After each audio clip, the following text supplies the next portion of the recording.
2.0. Edulution was originally created as an answer to the COVID-19 pandemic when the world went remote and students lost their opportunity to be in the classroom. To help prevent students from falling behind, Edulution filled the gap for those who didn't have Wi-Fi or technology. Edulution has supported the community for over 2 years, filling the educational divide through equity and access, ensuring that all students have a fair chance to learn and succeed in life. What's up, Boogie Down? My name is Timothy Stone Dancer Coleman. I am the Director of Education here at BronxNet. Welcome to Edulution, a place where we can learn and grow together.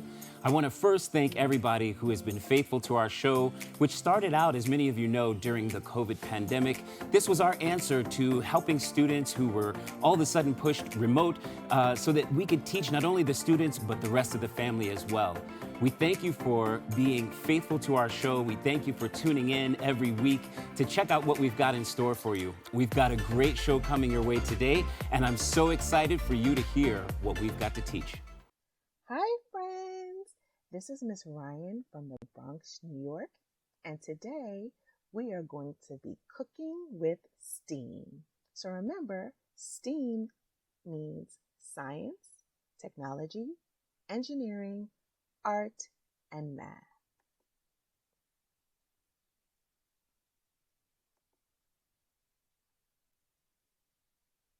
Now, first things first, we always want to be careful and safe. So make sure whenever you're doing an experiment or cooking that you have a responsible grown-up with you to help keep you safe.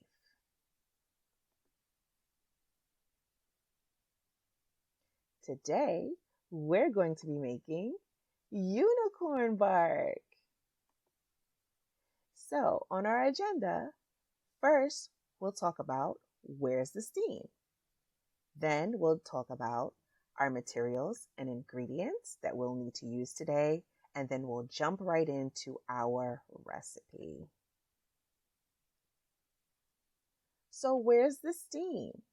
So the STEAM today that we're focusing on is art, specifically the color wheel. Now the color wheel is a circle that has red, yellow, and blue, and this is where most traditional artists start when they are thinking about colors in their art. It was created in 1666 by Sir Isaac Newton. Check him out down there. Okay, ever since then, artists and scientists have studied the design of the color wheel, which is the basic primary colors, red, blue, and yellow. Any combinations or mixtures you make from that are in the secondary colors and tertiary colors. So all the colors we have are derived from this color wheel. And you'll see later how that plays a role in our recipe today. So let's get into the materials and ingredients. You'll need vanilla yogurt. You can use any yogurt you want. I like Greek yogurt, so that's what I'll be using today. But making sure that you have vanilla is very important, and you'll see why later. Next, rainbow sprinkles. Food coloring. Make sure it's food coloring, which you can find in the baking aisle. And the last item is totally optional. It's something I will be using today, but you don't need it, is flavor syrup or extract. The materials you'll need today are a cookie sheet. Now, depending on how much you're making is the size of the cookie sheet you need. So if you're making for your whole family, you might need a regular size cookie sheet. I'll be using the baking pan or sheet that comes with a toaster oven because I'm only making a small portion. You'll also need spoons and a butter knife, small bowls or containers, and a wax paper. So step 1, you're going to place 3 heaping tablespoons of yogurt into your 3 or 4 containers that you'll be using today. So see? Heaping spoons, so big spoonfuls of the yogurt, and it should look like my 3 containers over there. Step 2, here's where our color wheel comes in. So when you're mixing colors, this is where you have to think about which two colors combine to make a new color. Now, my favorite color is purple. So I combined one dot of blue and one dot of red, which equals purple or lavender. Now, if you want to make a lighter color, just put one drop of the color. So I put one drop of red in a bowl and I got this super cool pink color. And I put one drop of blue in a different bowl and I got this super cool light blue color. You can use any combinations of colors that you like. Now you can see an example of my purple or my lavender in this bowl. This next step, step 3, is totally up to you. You can add flavor extract to your mixtures by pouring just a little bit in. If you want to skip over that step, next step is to put the wax paper on your cookie sheet. Step 4, you're going to take dollops of your yogurt and put them on the cookie sheet. Now you want to make sure they're as close together as possible, if not right next to each other. You'll see why that's important when we get to our next step. So if you notice, I'm putting dollops of my different colored yogurt right next to each other. So I have my light blue, my purple or lavender, and my pinky peachy color right next to each other.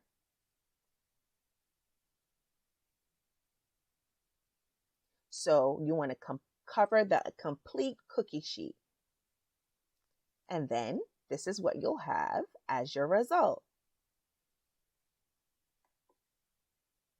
Step 5, this is where you need your grown-up.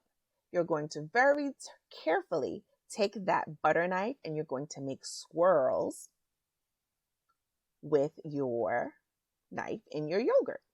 Now make sure that you do this very carefully and make as many swirls as you want. Keep going until you're happy with the design that you have created. My favorite part, step 6, add sprinkles. You can put a little bit of sprinkles. You can put a lot of sprinkles. It's up to you how much sprinkles you put on your creation. Once you're done adding your sprinkles, you're going to put your creation into the freezer. Make sure it is laying flat and that nothing is on top of it.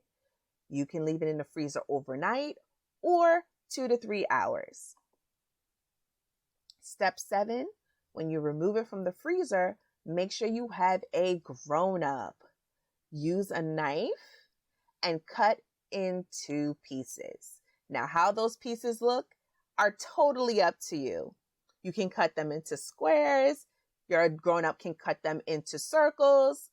I personally just did an abstract and I cut it any which way. They're kind of abstract triangles.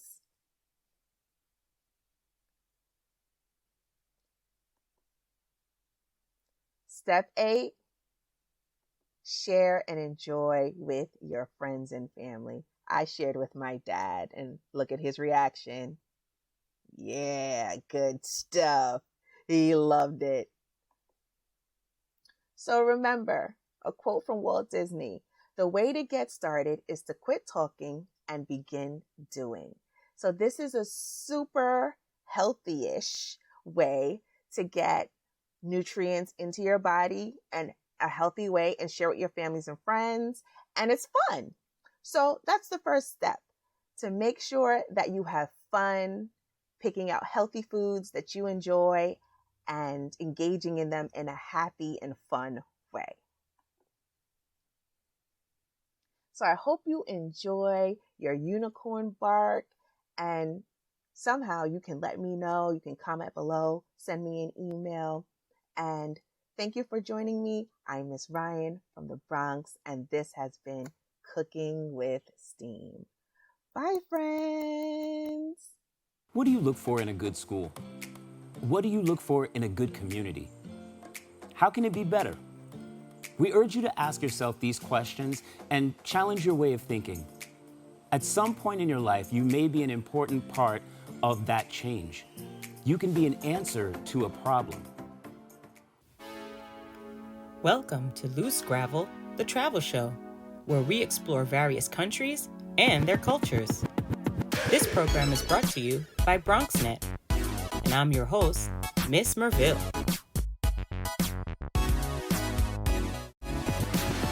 As a global citizen, it is your responsibility to be open-minded to different cultures and customs different from your own.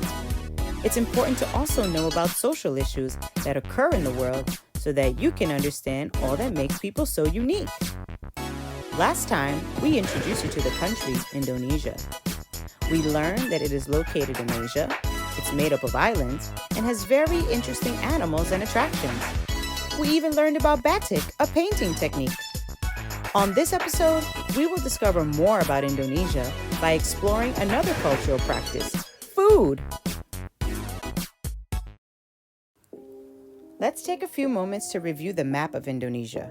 Did you remember that Indonesia is an archipelago and that 6,000 of the islands are habitable?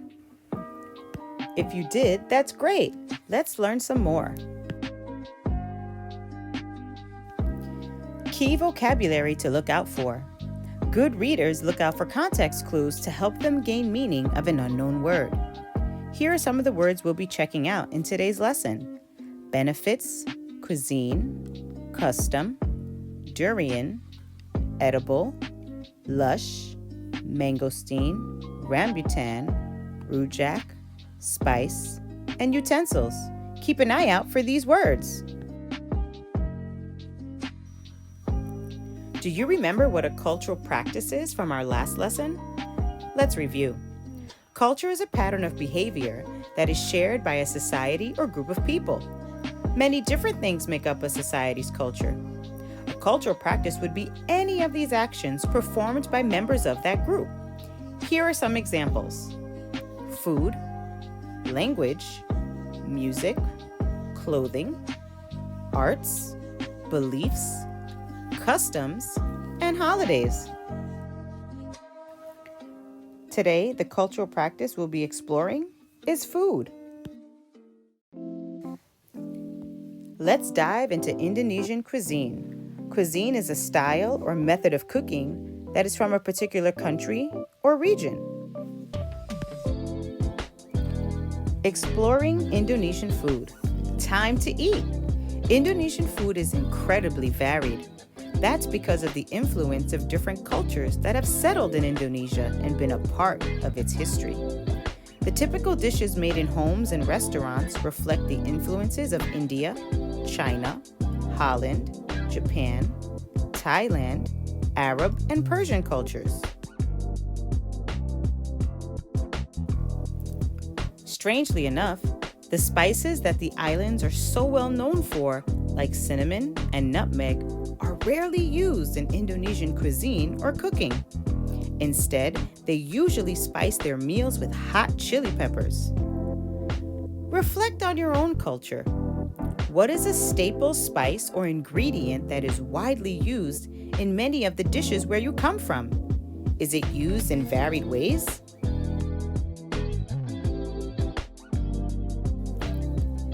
Fantastical fruits? The people of Indonesia eat a lot of fruit, ranging from the familiar watermelon, guava, mango, and 40 different types of bananas to the less familiar rambutan and durian. Rambutan is a spiked fruit with a sweet white inside with many health benefits. The texture of the rambutan is tender and juicy like a grape. Some of the benefits, or what makes something good for you, are giving the body iron, boosting energy, strengthening bones, and making your skin better. Many people say that rambutan helps to strengthen teeth and bones and can prevent cancer. A controversial fruit is the durian, which looks like a football with spikes on the outside and looks like scrambled eggs on the inside. Many non-Indonesians find the odor of the fruit to be very unpleasant, and yet many enjoy the unusual flavor. So before you yuck an Indonesian's yum, give it a try. You may not enjoy the durian fruit itself, but you might prefer a cookie or ice cream made with durian instead. Since I have a sweet tooth, I think I'd prefer a durian-filled dessert than the fruit itself. Ooh, macaroons, my favorite. Another rare fruit is the mangosteen or mangus. The mangosteen is a sweet and juicy fruit with a texture similar to a peach. Something that may be familiar to you that is widely used and eaten in Indonesia are coconuts. The meat and juice of the coconut are used for treats and curries, while the oil is often used for cooking. Do you have a favorite fruit? What benefits does that fruit have for your overall well-being? What's in the sea? Surrounded by rivers and oceans, Indonesians eat a great deal of fish and other seafood, such as eel, lobster, calamari, crab, shrimp, and more. Leaves, anyone? The lush or thick rainforests provide Indonesians with the leaves of the bamboo and cassava, along with the edible hibiscus flowers and the banana tree leaves. When something is edible, you can eat it. Staple food. One food that is found in almost every single meal, every single day, is rice. It truly is a staple food of the Indonesian culture. It is put on the side of fish or meat, covered by vegetables or eggs, or baked into desserts. Kaki lima equals food truck. On the streets of many cities throughout Indonesia, the special call of the kaki lima can be heard. These food vendors have moving carts, similar to food trucks, that they push up and down the sidewalk. Each one has its own special call, from the ring of a bell to music playing. As soon as they see someone look their way, they pull their walking restaurant over and begin cooking.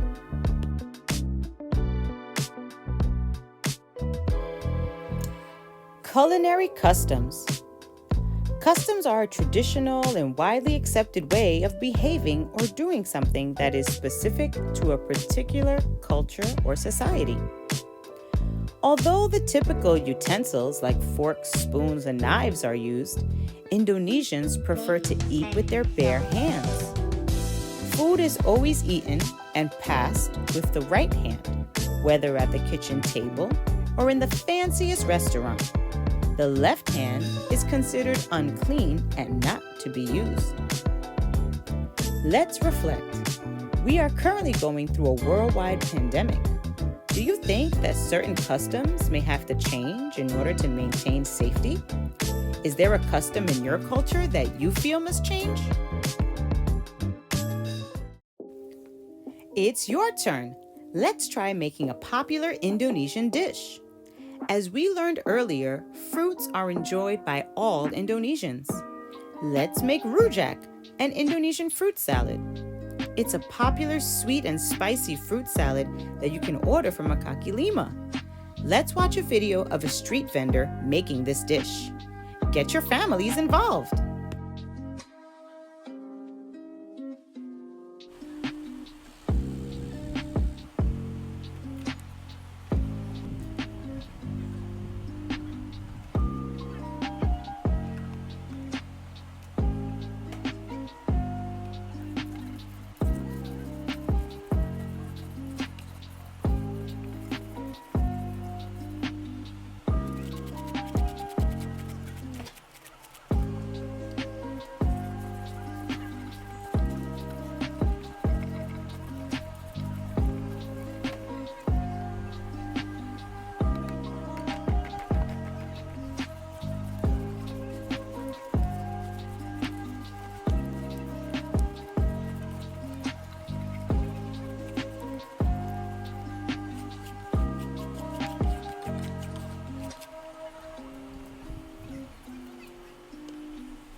Make your own version of rujak at home.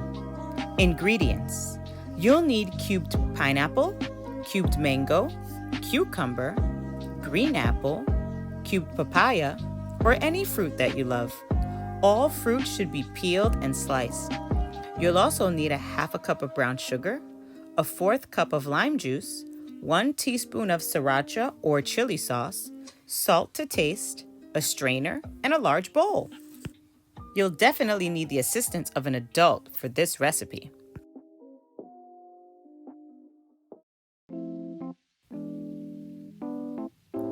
Homemade rujak, the process.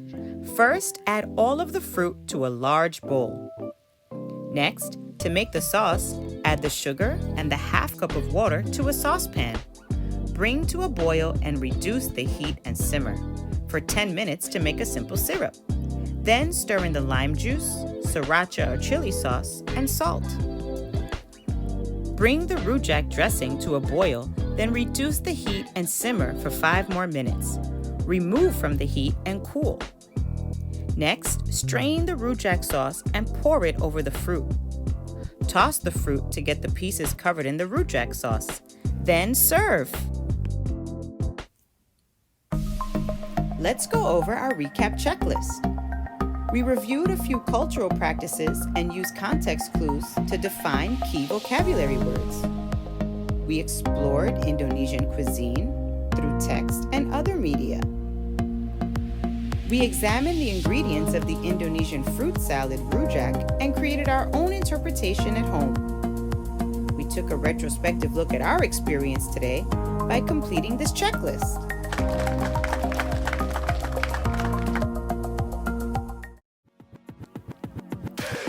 Thank you so much for watching and participating with us today. We'd love to see your creations. Send your pictures, videos, Reels, or TikToks of your rujak making experience to our Instagram. Show off what you made. Be sure to tag us at Loose Gravel Travel. Thanks for watching us on BronxNet. See you next time.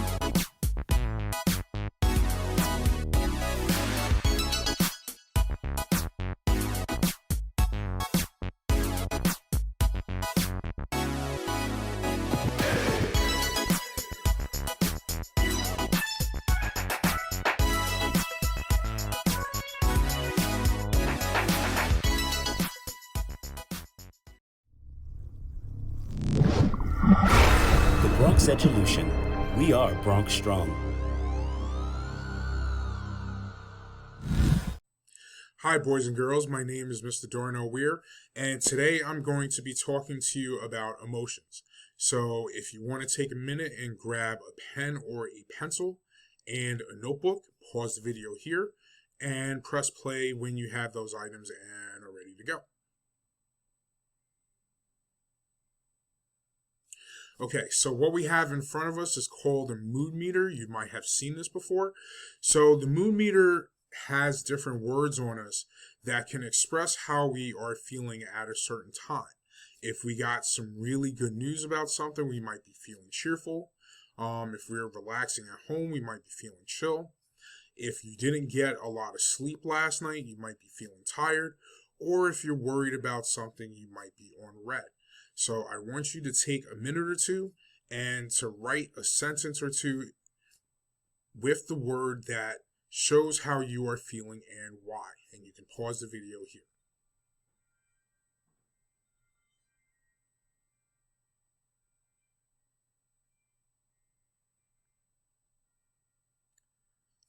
Okay, so hopefully you have written down how you are feeling today. So being able to recognize where your emotions are is really important. It's one of the things that can help you get through a pretty stressful day or can highlight some of the good things that are happening in your life. One way you can do that also is through poetry. So today I'm going to read one of my favorite poems, and I'm going to show you a journal entry that I did based off of this poem. And this poem is called The Road Not Taken by Robert Frost. Two roads diverged in a yellow wood, and sorry I could not travel both. and be one traveler long I stood, and looked down one as far as I could, to where it bent in the undergrowth. Then took the other as just as fair, and having perhaps the better claim, because it was grassy and wanted wear. Though as for that the passing there had warned them really about the same. And both that morning equally lay, in leaves no step had trodden black. Oh, I kept the first for another day. Yet knowing how way leads on to way, I doubted if I should ever come back. I shall be telling this with a sigh, somewhere ages and ages hence. Two roads diverged in a wood, and I took the one less traveled by, and that has made all the difference. So after reading this poem, I thought about how certain things in my life have been different from things that other people might say I should have done. And one of the things this reminded me of was the decision I made to leave New York City to go to college. I think about how I went to Massachusetts after my freshman year of high school to visit a friend. I remember seeing the trees and the landscape while sitting on my bus on the way to Boston. After that weekend, I had decided that somehow I was going to go to college and that Massachusetts would be the place where my school would be. 4 years later, I found myself visiting the school that would become my home. The friendships I would make, the lessons I would learn, are all with me to this present day. So I want you to take a couple of minutes and I want you to write down anything that comes to mind about what happened today. Maybe something you want to memorize, something that happened that was really exciting or really sad. So you can pause the video here and take a couple of minutes to write down some of your thoughts.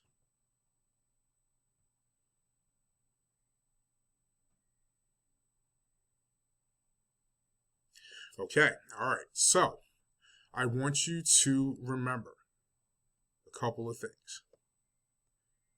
Recognizing how you are feeling is important. You can express these feelings through writing a journal, drawing a picture, or talking to a friend. And remember, you are always the author of your own destiny.